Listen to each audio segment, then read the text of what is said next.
Hello, guys, and welcome to the IPL Week in Review powered by SSE. How are we, guys, today? Nakul, Monty, have you enjoyed this week's IPL action?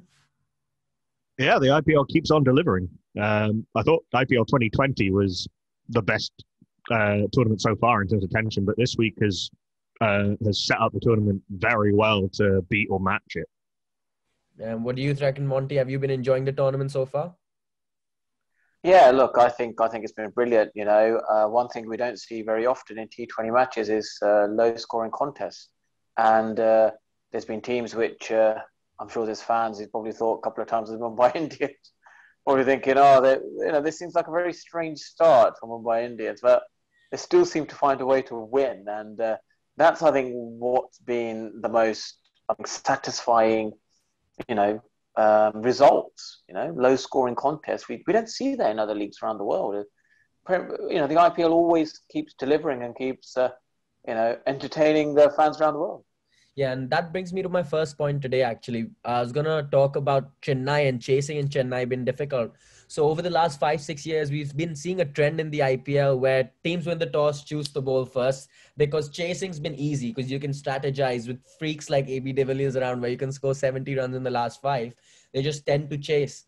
But we've seen in Chennai, so far in the 6 games played there, except the first game, the last 5 games that have been played in Chennai, the team batting first has won.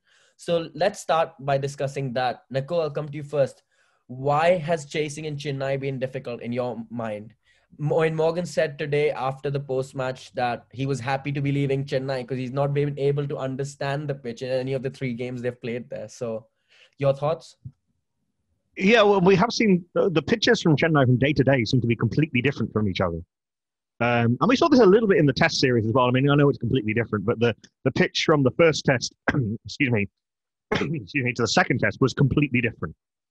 Completely different styles of pitches, reward a completely different set of skills. And we've seen that a little bit with Chennai today. What I will say, though, of those 5 chases, 3 of them should definitely have been won by the chasing team. Regardless of the pitch being difficult, KKR got themselves into a winning position and threw it away. Sunrisers did it twice and threw it away. So I think that we're in danger of building a trend on more limited data than we might like, or we're in danger of missing that nuance and that context. KKR needed 30 off 30 with many wickets in hand, didn't make it. Sunrisers needed 25 at not that much over a runner ball with Abdul Samad and I think Vijay Shankar were in and Rashid Khan to come. Definitely should have won. Sunrise, and there were other occasions as well where actually probably the team Sunrise against RCB should have won. Definitely, like Harshal Patel did brilliantly in. Great performances and fantastic performances by the teams defending those totals, but I think what Morgan says about the unpredictability of the pitch is interesting. Like today, for example, was an absolute belter of a track, in the game between RCB and KKR. But I think that there's a little bit of a danger of reading too much into these things. Yeah, Monty, you've played at Chepauk a few times yourself. I mean, tell us about the pitch. Is it two-paced, or do you reckon that it's just the application of the batsmen that they've not been able to chase well, or do you think the bowlers have become smarter? Well, I think it's a combination of like certain teams, at certain venues, were able to pick their best 11, immediately because it suits their style of pitch. And I think over the past few years, a lot of the IPL teams, because they know home matches are going to be obviously at their own venue, they can start planning, tailoring their side for home matches, and make at least they'll when you're planning to be part to qualify for the playoffs, there'll be a certain percentage where you think, well, at home, these are the wins we'll get. But now, because I think strategically, I think the IPL have been very sort of smart about this. They've kind of moved teams in different venues, and that what makes it really interesting. And for fan engagement, for people who like ourselves who love talking about the game, that look at KKR. They haven't really found their best 11. They're going to go to Mumbai. Will Owen Morgan as a captain able to work out his best 11? Do you know what I mean? And why is it the likes of Virat Kohli, Rohit Sharma, it doesn't matter where the venue is, whatever the total is, they find a way to win. And I think that's the real skill in the captaincy of T20 cricket, which we've seen in both Rohit Sharma and Virat Kohli. And Owen Morgan, actually, as much as we say he's like, oh, greatest T20 captain, I think I'm not sure with that now. You know, I think he's a good captain if he knows the conditions and he knows like the territories and the venues. You put him into an environment like this where, you know, 3 or 4 games here, then you've got to pick your best 11 and then whatever the total, defend it. You know, we're all in the same circumstances. I just don't think he quite can captain a team as well, like in this format. But coming to that point, I would like to say, is that Owen Morgan's fault that the batting team, like team batting second, like KKR wasn't able to chase 30 and 30 balls? Surely that cannot be on the captain. No, it's not on the captain, but I think it's more to do with the domestic players. You look at every IPL team, look at Mumbai Indians, why they're so successful? Because they've got Kishan and obviously Kumara, you know, Kumara Sandhyadeva, you know, he's a brilliant player, you know, both brilliant young batters coming through the system. They've got the Pandya brothers who play as well. So, you know, with the KKR, it's like, you know, you got Rana, you got Shubman Gill, who's probably the only player, but it feels like, you know, Tripathi as well. You know, it feels like there's a lot of responsibility and ownership on the top 3 to actually set the scene and kind of like get us a good total. Rather, I feel they should break that up and maybe get Owen Morgan to bat at 3. You know, and I think as a captain, if there is a bit of, you know, they've had change of leadership, they're kind of under pressure, you know, they got to perform well because they've got a new captain and they got what they want. So you kind of like, last year was kind of like, you thought, well, you know, maybe just it's a write-off season. This year we're going to do well. So I think the captain needs to front that up as well and say, right, guys, I'm going to bat at 3, you know, and really show clear, decisive leadership, where I just think even Owen Morgan himself is still trying to find his best 11. And he better start doing that very quickly. You know, in Mumbai, he must know now what his best 11 is.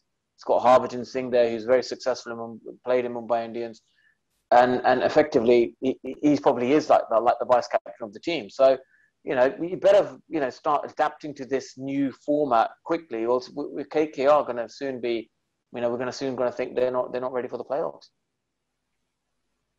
Yeah, I mean, with KKR, Nakul, I wanted your opinion, not just on KKR, but obviously the Chennai pitch, because that's the point of discussion here. Monty mentioned that KKR have not been able to find the best side, but they've not made any changes to the 11 in the 3 games. And I think that's a sign of Owen Morgan personally knowing that this is the 11 he wants to play. With Mumbai, now them moving to Mumbai, which is slightly faster pitch, I would reckon, and I want your opinion on this, would KKR then drop Shakib, who's not really set the world alight, and pick a Lockie Ferguson at the risk of playing Cummins at 7, which might be one spot too high for him. But also that means KKR attack a lot more. And your thoughts on the Chennai wicket and what you think is actually going wrong? Is it the bowlers becoming smarter, or is it just batsmen not applying themselves? We have seen some excellent death bowling from Mumbai, but and RCB as well. Harshar Patel's been excellent with those slower balls and Yorkers, and the cutters into the wicket as well. And it's not easy to play Jasprit Bumrah at any stage of any innings, no matter what the target is. And Bolt has been excellent at the death as well, which is not something he's shown particularly in the past. Certainly not to the same level as Jasprit Bumrah. In terms of the pitch, as I say, the pitch seems to be completely different character from match to match. Like today was a completely different pitch from the types of pitches that we've seen in midweek, for example, where it was very much 150 was par pretty much. I mean, today RCB got to 204 and, you know, probably par was maybe 180 probably today. So I'm really not sure how much we can say about the pitch. I would like to see Lockie Ferguson come in for Shakib Al Hasan. Ferguson was so good for KKR last year, and he can bowl at any stage of the innings. He can bowl at the death, take some of the pressure off Andre Russell. He can bowl in the middle overs. He can bowl in the power play if you want to bowl the spinners in the middle overs. He gives you that bit of flexibility. And yeah, Cummins at 7 probably is a place too high. I mean, he can, obviously he's a decent batter, but I do think that if you're relying on your number 7 repeatedly, something's going wrong. And with the power and ability of KKR's top 6, they shouldn't be in that position too often. It might be helpful getting Andre Russell in a little bit earlier if he's batting at 6 most of the time. I'm not sure I agree with Morgan moving up to 3. It's not a position he's ever really. He doesn't bat there very often. It's a completely different role for him. He's a brilliant finisher. Yeah, he batted at 4 today for the first time this season. He's been batting at 5 or 6 for KKR throughout this year, so it's like the first time he's come up. Yeah, and I understand the flexibility with Morgan and Karthik and Russell. Maybe bring Andre Russell in at 4 and give him a little bit more time, because we know that Dinesh Karthik can certainly go from ball 1. We've seen Owen Morgan do it for England as well. So maybe that would be the change. I wouldn't make a change to the top 3. I'm always wary of teams compromising a strength to fix a weakness. The one part of a team in terms of the batting that's definitely working is that top 3. And we have seen that consistency, I think, is something that Owen Morgan likes. He likes to know what his plans are. Last year, KKR chopped and changed the top 7 all the time. No one knew what their roles were, and it became a real problem for them as they went through the tournament, because it's fine to change when something's not going right, but then if that doesn't work and you go back to it or you go to something else, now you've tried 3 plans and none of them have worked. What do you do then? That was 7 games in, and then you're really in trouble.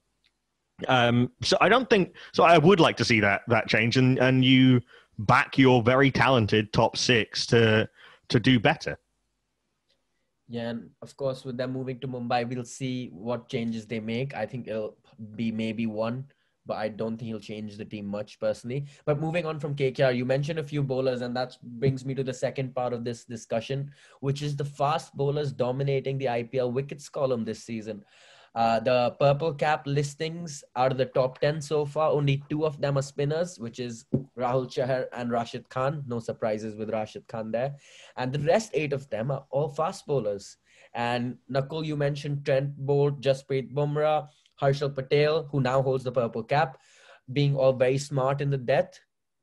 How much has fast bowling evolved since 2008 in the first season and the first game of the IPL, when we saw Brendan McCullum smack 158 not out, and we thought, wait, would anyone ever want to become a bowler after watching this? England had a 5-year advantage on this plan with the blast in. It wasn't called the blast then; it was called the 2020 Cup in 2003. I mean, Monty, you'll know this. You were coming up through domestic cricket at the time. Everyone thought who'd want to be a bowler in T20, and especially who'd want to be a spinner in T20. And actually, it turns out spinners are good wicket-taking spinners are gold dust in T20. But a lot of teams, most T20 leagues around the world, the team with the best bowling attack or the best balanced bowling attack will be very, very hard to beat. We saw it with the Perth Scorchers in the Big Bash. We see it with Mumbai, where they had Bumrah and Malinga, and last year Bumrah and Bolt. And we see it with Trinbago in the CPL. And not to an extent in the T20 Blast. I mean, they do have a powerful batting lineup as well. And Essex as well, but they also have excellent bowlers like Harry Gurney, very experienced, very clever bowlers who know exactly what they're doing. You can't put yourself in a situation where you need to score 200 all the time. And the evolution of skill, the IPL wouldn't have lasted this long, frankly, if bowlers hadn't evolved in the 14 years of the IPL. And we do see.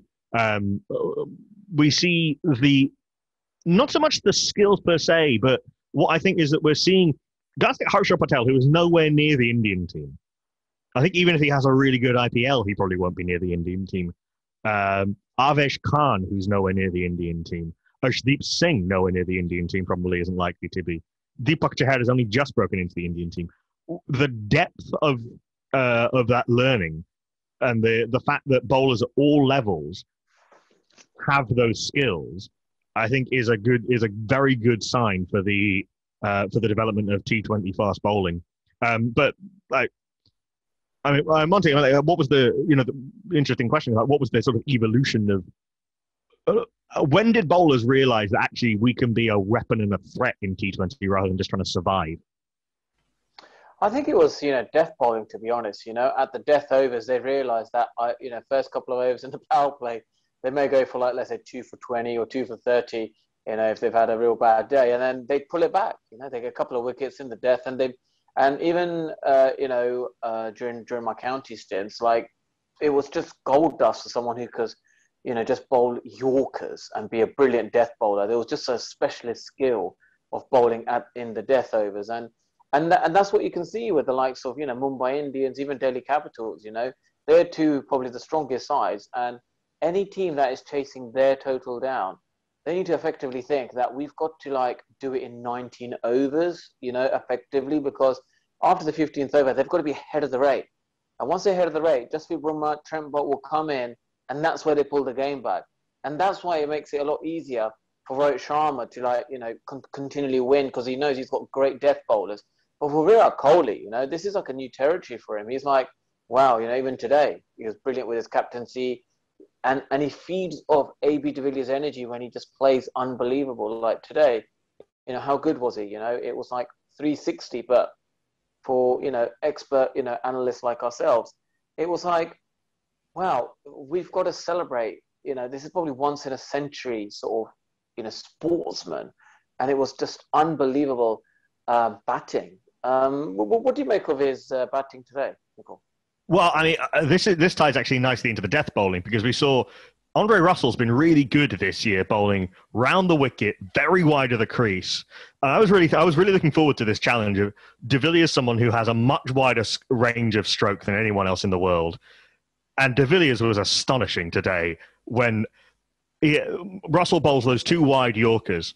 First one, I think, was the best of the lot, where he opens the bat face at the last minute, gets himself into a perfect position, and smashes the ball over point for 6. And then the next ball, he has to. It's a little bit closer to him. He has to lever his body out of the way, get the full face of the bat on it, and guide it past third man for 4. And then Russell lost his line and lost his length and started bowling on his pads, and that's exactly where de Villiers wants it. But he made him do that by the fact that he took away the option, which has basically been like a cheat code for Russell, bowling that very wide of the crease and round the wicket. So I thought it was a brilliant bit of targeted tactical batting from AB de Villiers, and very few players have the skill to do that as consistently as he had. We've seen other people try it, but when you're bowling to de Villiers, you have to be absolutely perfect. But we also have to keep in mind that de Villiers is a freak, right? That he can do things not many other cricketers can, and which is why what Monty said. Yeah, but Viraj, don't you think Owen Morgan had a bad day in captaincy today? Oh yeah, 18th, 19th, he brings Harbhajan Singh on, an off spinner, went for 18. He could have easily brought on Sakawal Hussain, the left-arm spinner. I think what happened, he tried to bowl the other seamers out early to try and get a wicket, which was completely fine. I had no problem with that. And I think it probably had to happen, to be honest, because they had to get Maxwell and de Villiers out at that point. Should have a word for Glenn Maxwell, by the way, who also batted brilliantly coming in after that loss of early wickets, and was even more impressive by the fact that Devdutt Padikkal was so lacking fluency at the other end. But yeah, I think Morgan, I'm not sure I agree that he had a bad day. I think he stuck to his plan and it didn't work. Yeah, but I don't want to speak too much about the KKR game, because I mean our discussions more suit to talk about the fast bowlers. What I would like to talk in today's game though is Siraj bowling the 19th over. He's come a long way from 2019 when he was getting hit all over the park and there were memes about him. I've watched interviews where he said it kind of hurt him. It made him upset because he himself was learning the game at that point. He just broken into IPL. It was new and he was like, I've worked hard to get here, and then you just suddenly become a meme, which is what we saw happen to Prithvi Shaw last year as well. But Siraj has come a long way, and he's worked with the the coaching department at RCB as well as with India to improve his skills. What's clicked for him, as well as Harshal Patel, who's been around the IPL circuit a while, hasn't really made too much of an impact, was traded in by RCB as a specialist death bowler because that's where they identified they were struggling last year. What have those two done correctly this year, which has helped RCB remain the only unbeaten team so far? Well, I think, one of the reasons RCB has remained unbeaten, it's actually the courage that Virat Kohli has thought. He knew that if I keep batting in the same positions that I have been in for the RCB, and enjoy batting with AB de Villiers. Get myself batting together, but we're not really winning. And he took himself out of his comfort zone. He said, right, I'm going to open the batting, and I'm going to take charge. I'm going to, it makes a huge difference when the captain takes the front seat and says, right, I'm going to lead from the front. And that's what Virat Kohli is doing. And it makes a huge difference, to the RCB performances. It gives confidence to everyone else. It's that clear, decision-making.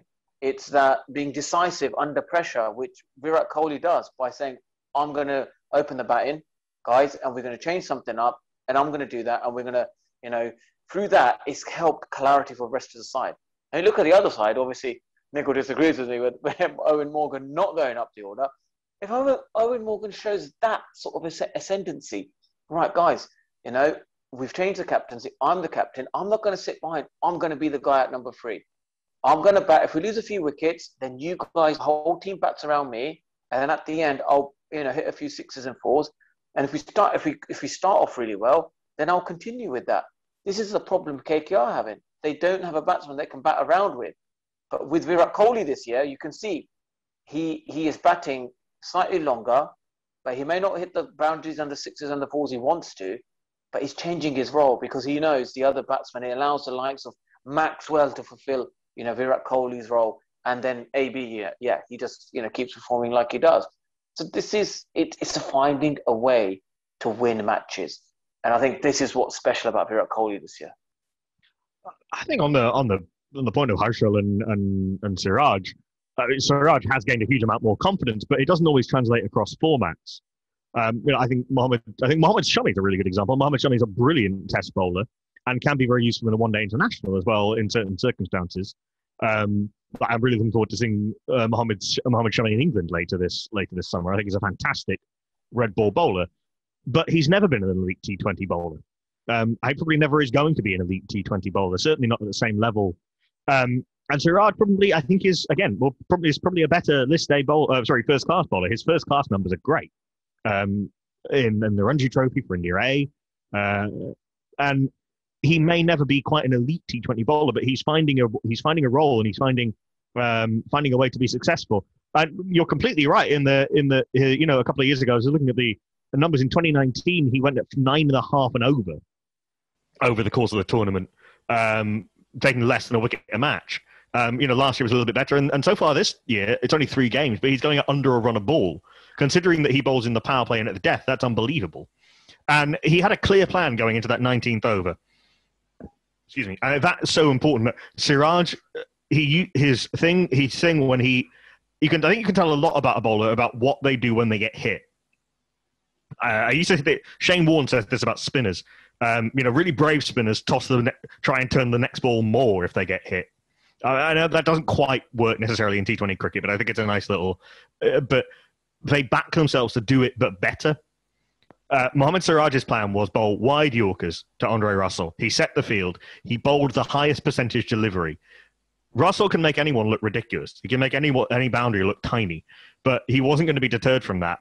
Russell made it a little bit easier for him, I think, by maybe not going quite deep in the crease enough, or there's maybe little technical things that Russell can work on. I saw a little bit of analysis that he isn't quite clearing his front leg as much as he did last year, maybe, and the year before. We'll want to have a bigger sample size on that. But the thing that Monty talked about in terms of clarity of planning, clarity of roles, and having the confidence to say, right, this is my plan, set the field accordingly. And I think that's really important. And Harshal Patel's, sometimes it takes a few years for it to click. All of those skills that people have been working on click. And he's getting his slow balls to swing and dip in the air, and it's really difficult to pick up.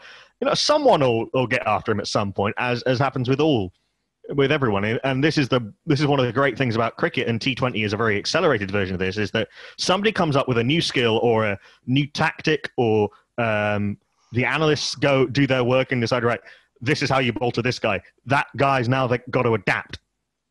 Or this, let's in the spirit of this week, let's use gender neutral language. This batter's now got to adapt, or this batter does this brilliantly, so this bowler's got to adapt. You've got to set your fields accordingly, depending on where a batter hits. And this kind of arms race of talent, it just and ability and execution just keeps going and going and going. And some players, the great players, adapt all the time. Like no one has ever found a way to bowl consistently at the death to AB de Villiers. No one, and this is for 15 years. No one has done this. And I know he's a freak, and you're right, and not everyone can reach that level. But that level of adaptability is incredible. And Mohammad Siraj has shown a little bit of that. He's shown a little bit of that same spirit of being able to adapt and to find a way to be effective. Yeah, and he didn't adapt today, did he, Mohammad Siraj? Yeah. He was bowling full tosses, poor fella. I felt sorry for him today. He had a terrible day. He gave a couple of free hits, and that was game over. You're thinking Mohammad Shami? Yeah, Mohammad Shami there. Yeah, the less said about the Punjab bowling, the better, really. I felt quite sorry for Riley Meredith when he was being taken to task by Shikhar Dawan. It was a stunning innings for Shikhar Dawan. I mean, Punjab look a mess with their bowling, frankly. Yeah, I think we'll talk about Punjab in just a bit. But the last two people in this segment about the fast bowlers I wanted to talk about was Jaydev Unadkat and Deepak Chahar. Jaydev Unadkat coming back into the side, went for 4 overs, 15 runs, 3 wickets against Delhi Capitals, and bowled really well. And he spoke about settling down and knowing his role in the side, and that helped his clarity of thought when he was bowling. And Deepak Chahar, who went for 4 overs, 40 plus runs in the first game, came back in 4 overs, 13 runs, 4 wickets against Punjab Kings. So both those bowlers, like you said earlier, Deepak Chahar just breaking into the Indian side. Jaydev Unadkat has played for India, but never really made an impact as he has done in the IPL. But what did those two players also do right in the games they played well in? I like the way that Rajasthan are using Unadkat this year. For years, he has been, because he had that amazing season for Pune, for the Rising Pune Supergiant in 2017, where he was bowling very well at the death. Since then, he's not had much success as a death bowler. In fact, this is the first year since that season that he's not been released and bought back for less money by Rajasthan. And he's been steadily declining. This time, they decided to use him up front in the power play. He bowls his slower balls, his dipping slow balls, yes, but he's primarily a pitch it up and move it bowler. He swings the ball back into the right-hander, almost bowling like he does in first-class cricket, where actually he's been very successful. Possibly had he come through a couple of years later, he might now be in this group of fast bowlers alongside Siraj and Saini and guys who are challenging for the Indian Test team. And I think probably he's another one who actually that year slightly masked the fact that he's a better first-class bowler than he is a T20 bowler. But I like the usage of him. I prefer the usage of him in the power play, finishing him out in the middle overs, not having him bowl at the death. And those roles are important, and that clarity of role is important. Like someone can be very good in one stage and not in another. And I think the usage of him was very good. Deepak Chahar, we know, is a brilliant opening bowler. He's added little bits of it. He can bowl. He can be more effective in the middle and the death overs, but he is primarily someone who bowls in the power play. I think it was 2019 that the first 6-7 games, every single game he bowled his 4 straight through at the top. And it was a big part of why Chennai were very good in 2018 and 19, winning and then getting to the final. And I think if they can get that back, that's a massive part of the job done for them. So now we're going to talk about game changers this week. And I've got some stats here thanks to our friends at SSE. They've given us some numbers about how their game impacted the match. So you go check out their website where you can buy players and the price changes according to their impact in the game. And so I've got the game changers for this week, the biggest game changers. Rahul Chahar features twice, so I'll start with him first. The Mumbai Indians versus Sunrisers Hyderabad game. He had a 13 points price rise because he bowled 4 overs, 3 wickets for 19 runs. And the other time was 4 overs, 4 wickets for 27 runs, where he had an 18-point price rise against the Kolkata Knight Riders. So let's start with you, Monty. From a spinner's perspective, what is Rahul Chahar doing right? And has he booked himself a plane ticket to go for the World Cup with the Indian squad? Well, I think that's a bit far-fetched if you ask me, to get into the T20 squad. But I think what he's doing right is that he's able to read the batsman. And that's something that young spinners find very difficult to do. He's reading the batsman, he's bowling accordingly, the right length to them, and he has the courage to actually give the air, especially to the new batters who are just coming in. Normally you look for the quick dot balls and get out the over, but he's really looking to get wickets. And it's just a mindset, it's an attitude that he has, which is, really impressive. I think someone like you got, absolutely during the T20 against England, he was just like getting hit out of the ground by Ben Stokes. And to show the still the courage to keep giving it air and do that, it just shows, like someone like Rohit Sharma understands the game. He understands, what is required to keep youngsters in an attacking frame of mind. And this is a prime example of having a great leader and bringing the youngsters through, Under Rohit Sharma's captaincy, how many of the young Indian players have come through and played for India? And that's the reason, because Rohit Sharma is just brilliant at helping these younger players to have an attacking mindset. Yeah, Nakul, why don't you tell us, continue with the thought that Monty had about Rohit Sharma as well as what Rahul Chahar has done right this week? Yeah, it's amazing to see Rahul Chahar is still only 21 years old. And he's been a regular in the most successful IPL team of all time for the last 3 years. He played almost every game in 2019 and 2020 as basically their lead spinner / at times their only spinner. Mumbai haven't had a genuinely world-class spinner probably since Harbhajan left. And even then, I mean, he was towards the probably he was certainly nowhere near his peak, Harbhajan, as a bowler then. And they've not needed one. They've not needed to go and spend a lot of money on a big-name established spinner because Rahul Chahar has been excellent. He started as a leg spinner bowler very quick with a very quick arm and had a good googly, but I think he's really adapted very well to this Chennai pitch, which is completely different from the Wankhede pitch they normally play on. And I think we saw this a little bit in the UAE last year, where he's enjoying the fact he can bowl a little bit slower through the air. Excuse me. He's enjoying the fact that he can actually get the ball to turn a little bit. I was a little bit worried going into the tournament about Mumbai playing a lot of games on slower pitches this year. I think it's 9 of their games are either Chennai or Delhi, pitches that are slower, pitches that do turn a little bit, where a very good spinner can be very dangerous for you. And Mumbai, as I say, don't have a truly elite spinner, but Rahul Chahar is finding a way to perform again. And as Monty says, that confidence to bowl a little bit slower, to vary his flight a little bit more, to try and turn the ball, to try and be an attacking weapon rather than just, rather than only getting 3 or 4 overs at a run of ball, which obviously which has its value massively. And I'm not denying how difficult that is in T20 cricket. I mean, Rashid Khan basically is the only one who can do that consistently. But Rahul Chahar has become a massive weapon and a massive part of this Mumbai team. I know he did find himself out of the tournament towards the end of last year, but I think that was just a matchup thing.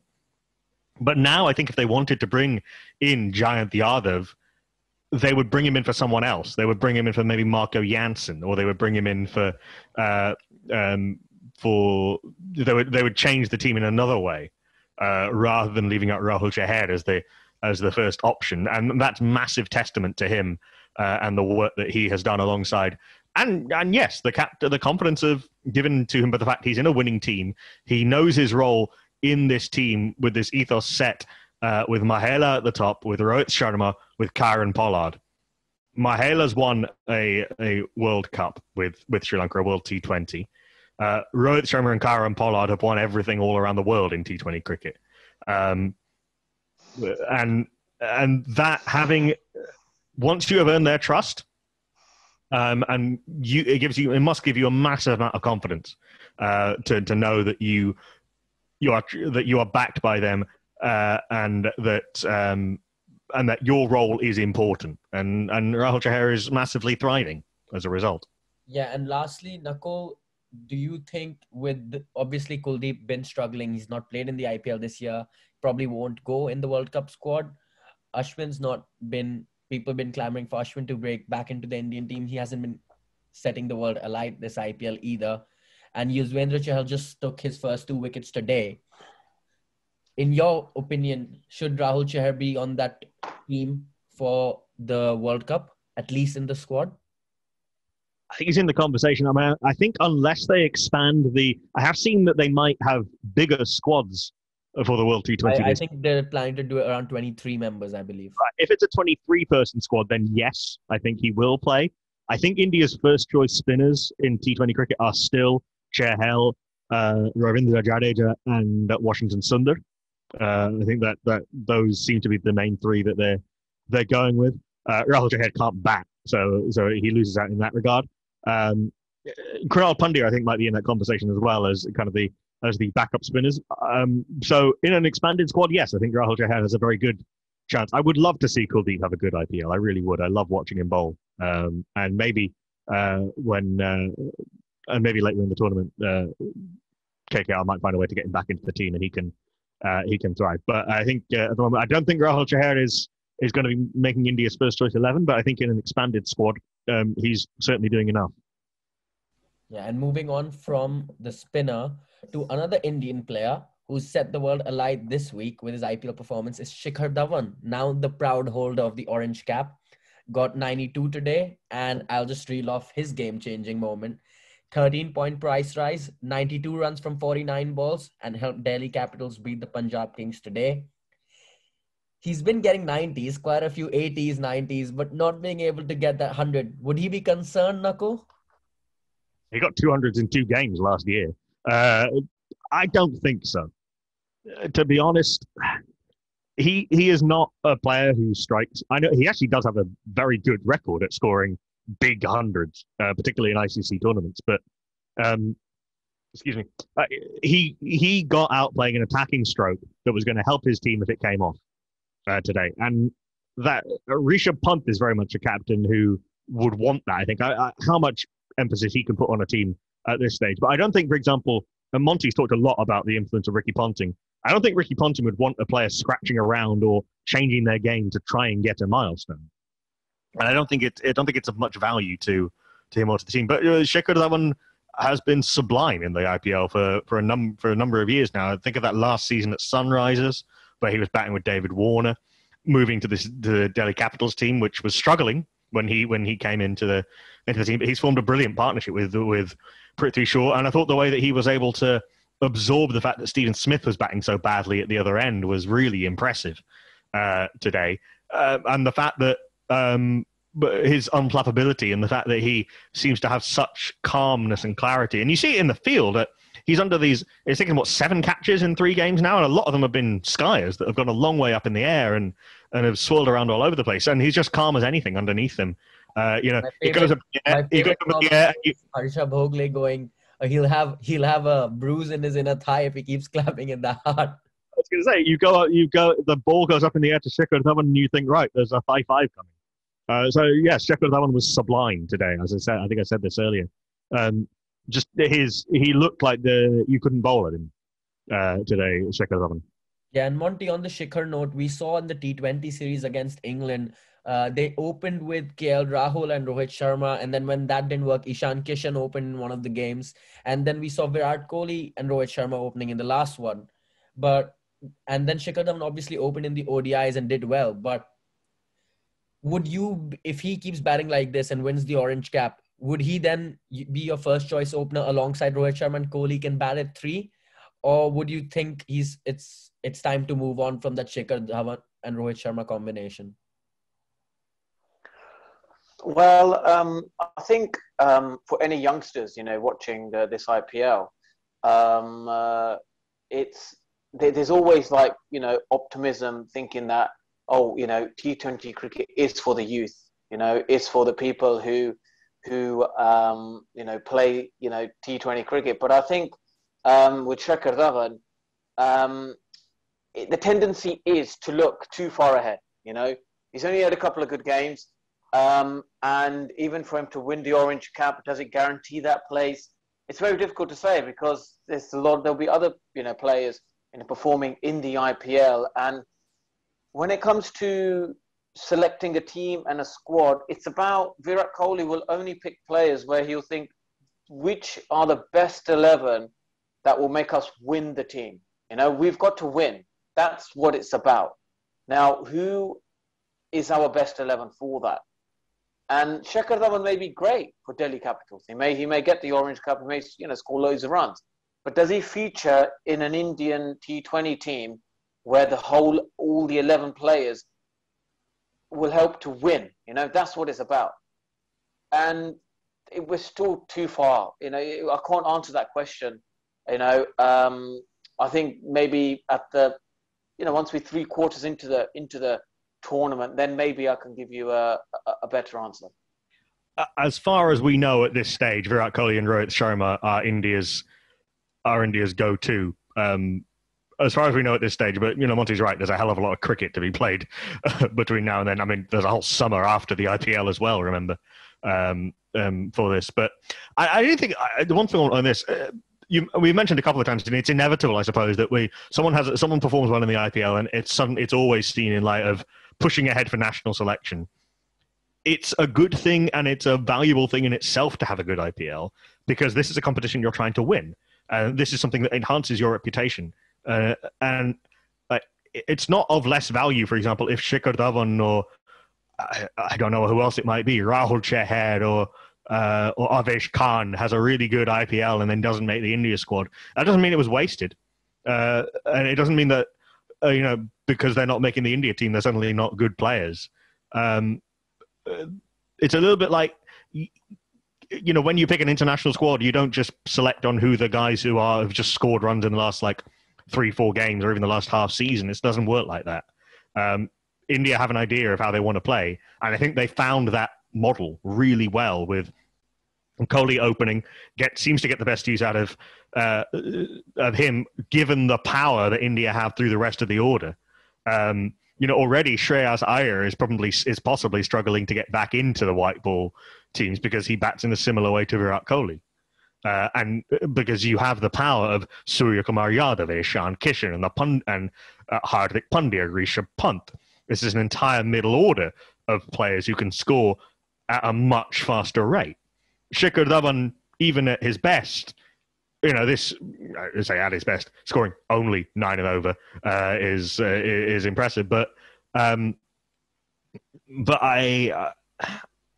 not sure unless Rohit gets injured, and even then probably KL Rahul is probably next cab off the rank. I'm a little bit worried about KL Rahul, to be honest. I think today was a slightly worrying innings. If you're looking from the outside, I think he reverted back to type from last year of being very cautious in the middle part of the innings and really slowing down after a good start. And I don't think that helps him or Punjab. And they left 15 runs out there today. Yeah, I think we've covered a lot with the batting. And the last person, just before we end, not long, but a quick word on Sanju Samson's 100, the first 100 of this year's IPL. Magnificent innings. And he said in the one after Chris Morris won them the last game, that if he had that moment 100 times over, he still wouldn't take the single, which is good from him, I feel, anyway, that he's showing the confidence that he backed himself at that moment because he was batting well to hit those runs himself and not leave it on the other man. But I'll come to you first, Monty. What did you think of his innings, and was it the right decision to not take the run?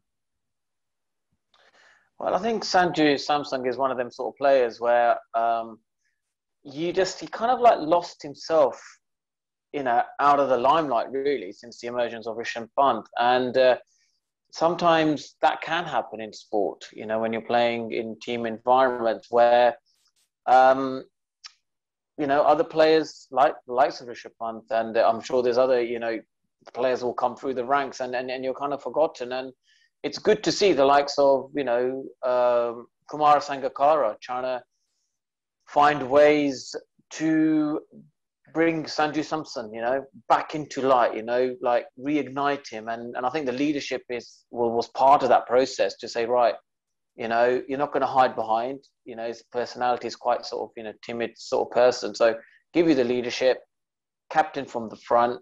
And in a way, it's worked for him, and he's batted really well. Look, sometimes people talk about in T20 cricket, oh, he was selfless, he's a selfless person, not getting his 100 or X, Y, and Z. That's the milestone isn't the key. It's more about bringing Sanju Samson playing at his best again. That's far more important to see.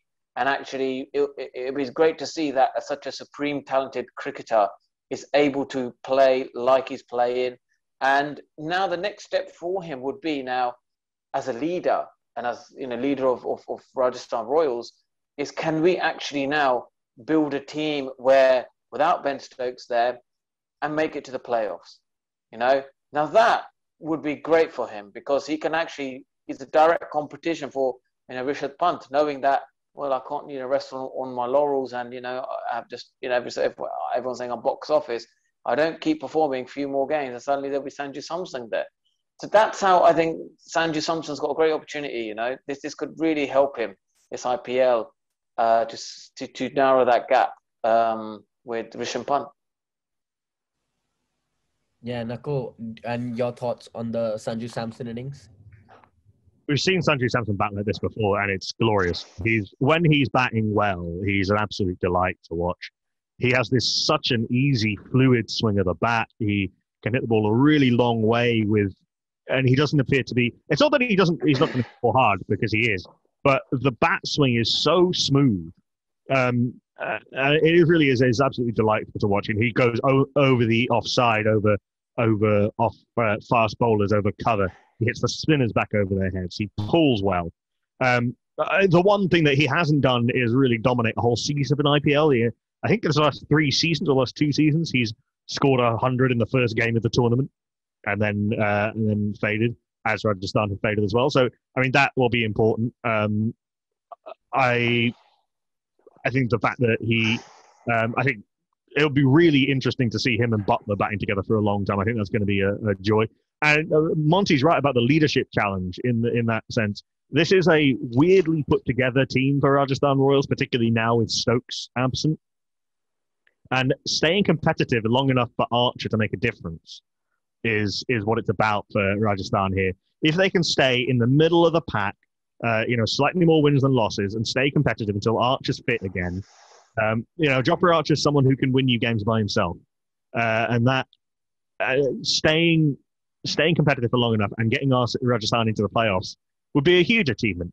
I don't know if it's enough to get him back into the India team. It almost doesn't matter, to be honest.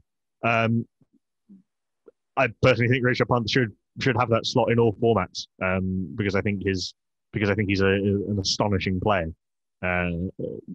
truly. And I think Sanju Samson is, a very small step below that, but we're setting a very high bar for ourselves at this point. It would be great to find a way to get them both into the same team, but I don't know how that happens either. But all Sanju Samson can do is keep performing. It sounds such a cliche, but that's all he can do, and see what happens. And it's, as I said earlier, it's a good thing in and of itself. And it would be a huge achievement to get this Rajasthan Royals team into the playoffs. Yeah, and obviously, again, with passing time, we'll know a lot more if Sanju Samson can capitalize on this start this season. To end with, I would quote Harsha Bhogle's tweet on Sanju Samson. When Sanju Samson scores 25, it is a melody. This century is a symphony, an absolute treat to watch from one of the most gifted players around. And I think that's the words we should end it on because nobody says it better than Harsha Bhogle in my mind. So thank you both for joining me for this week's IPL review. And hopefully I'm more perky and positive next week with more wins for KKR because it doesn't seem like it's going for us in any manner right now. But thank you both for joining me. I really appreciate your time and I'll see you soon.